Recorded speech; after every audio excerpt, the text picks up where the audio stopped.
Hello everybody, this is Luke, and I'm bringing you a quick Photoshop tutorial regarding isolating images and placing them onto another background of your choice. This is going to be a very quick and easy tutorial using the channel mask technique, not the eraser tool or the quick selection or the magic wand.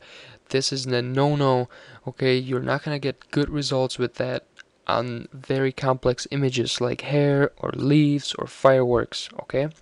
So first thing is first, we're going to be using the channel masking technique.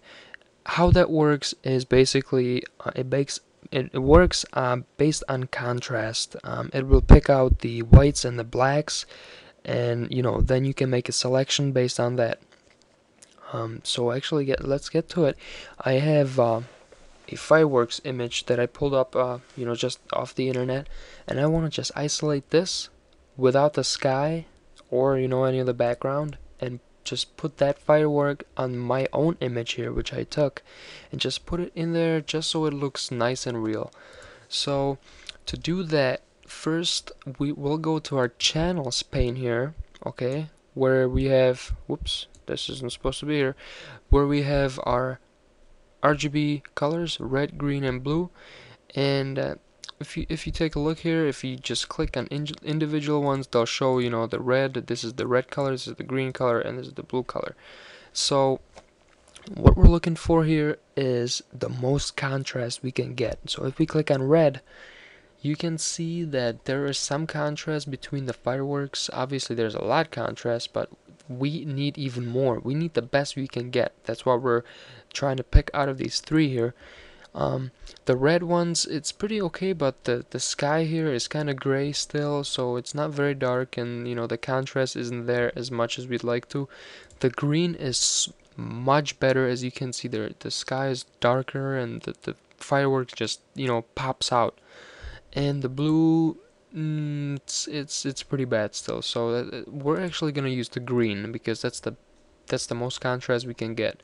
Okay, we're looking for black and white. First step is to duplicate this green layer because that's the one we picked out. And after you make a duplicate of that, we actually want to pump up the blacks even more to create even heavier contrast, so we can make the selection much easier. Okay, so there's a lot of ways to do this, but I like using the levels. So if I hold my control button or command on max and click L, this will bring up the levels, and on the left side is the blacks and on the right side are the whites. So if I just drag this slider here to the right, it brings up the blacks, it pumps them up, and on the right side here it brings up the whites. Okay, so what we're looking for is good contrast, like I said. So white, everything needs to be white because everything that is white will be picking up and placing into our own image. Everything that's black, we're basically just throwing out. That's not gonna be there. So if you look at the smoke here that we actually want to keep, that is not really white, it's kind of gray, and channel mask doesn't work with grays, it only works with black and white.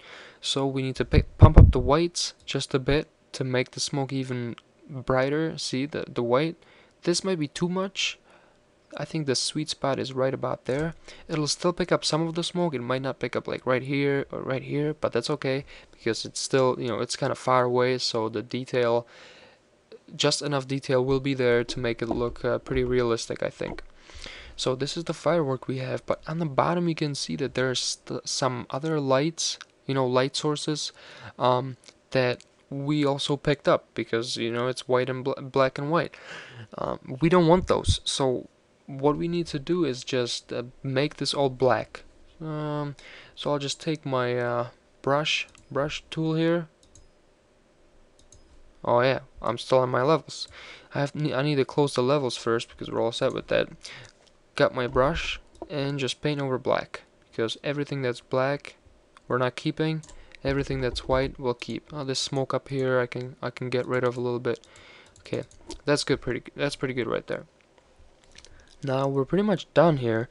this last step is the most important, obviously. You need to click on the RGB here, okay, to bring up the color back into the image. And now hold your Control or Command on the Mac and click the thumbnail on the green copy layer right here, okay? Now by clicking that, we made a selection just based off that channel mask we just created, okay? Just the white selection we just selected, and the black did not get selected. If you just wanted to pick the background out, you would just invert your selection by holding Control-Shift-I. Now the whole background's selected, okay? But we just want the fireworks right now, so Control-Shift-I, back to the fireworks selection. Now I will Control-C to copy, go to our image here, go to the layers, make a new layer, Control-V to paste, and there is the fireworks, okay? Now we can play around with that a little bit. Control-T for free transform. We can drag it around, you know, make it a little bigger, just a little more, add some realism here, but I think this is fine for this. Press enter, and there it is, ladies and gentlemen. This is the final result. As you can see, it looks fairly good considering we only spent about 5 minutes on it, and you know, you can see the details on there. They're, you know, you could never achieve this with an eraser or a quick selection or magic wand or anything else. I think the channel mask works really good for this. And this is pretty much it. You know, this is the whole tutorial. Like I said, it's going to be quick and easy. Feel free to leave a comment down on the bottom. Maybe make some suggestions if you have some for some, you know, other tutorials.